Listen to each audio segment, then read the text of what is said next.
బులెటిన్లో మరో breaking news చూస్తున్నాం. నంద్యాల జిల్లా శ్రీశైలం క్షేత్రం పరిధిలో మరోసారి డ్రోన్ కలకలం రేగింది.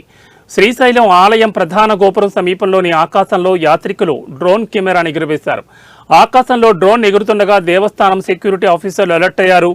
తమ సిబ్బందితో అప్పటికప్పుడు డ్రోన్ ఎగురుతున్న ప్రదేశానికి హుటాహుటిన చేరుకున్నారు. దేవస్థానం అధికారుల అనుమతి లేకుండా డ్రోన్ ఎలా ఎగురవేస్తున్నారని వారిపై మండిపడ్డారు. దేవస్థానం పరిధిలో డ్రోన్ కెమెరాలు నిషేధించడం జరిగిందని, డ్రోన్ ఎగురవేసిన 2 వ్యక్తులను సెక్యూరిటీ సిబ్బంది అదుపులోకి తీసుకున్నారు. డ్రోన్ కెమెరాను స్వాధీనం చేసుకుని 2 వ్యక్తులను పోలీసులకు అప్పచెప్పారు. వారి వివరాలను సేకరిస్తున్నారు. పశ్చిమ గోదావరి జిల్లా తణుకుకు చెందిన వ్యక్తులుగా వారిని పోలీసులు గుర్తించారు.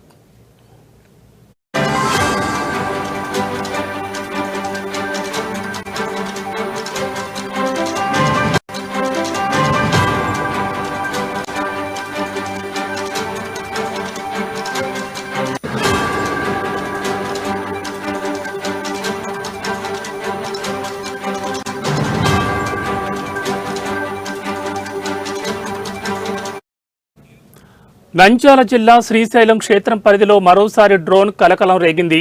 శ్రీశైలం ఆలయం ప్రధాన గోపురం సమీపంలోని ఆకాశంలో యాత్రికులు డ్రోన్ కెమెరాను ఎగురవేశారు.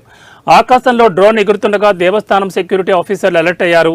తమ సిబ్బందితో అప్పటికప్పుడు డ్రోన్ ఎగురుతున్న ప్రదేశానికి హుటాహుటిన చేరుకున్నారు. దేవస్థానం అధికారుల అనుమతి లేకుండా డ్రోన్ ఎలా ఎగురవేస్తారని వారిపై మండిపడ్డారు. దేవస్థానం పరిధిలో డ్రోన్ కెమెరాలు నిషేధించడం జరిగిందని, డ్రోన్ ఎగురవేసిన 2 వ్యక్తులను సెక్యూరిటీ సిబ్బంది అదుపులోకి తీసుకున్నారు. డ్రోన్ కెమెరాను స్వాధీనం చేసుకుని 2 వ్యక్తులను పోలీసులకు అప్పచెప్పారు.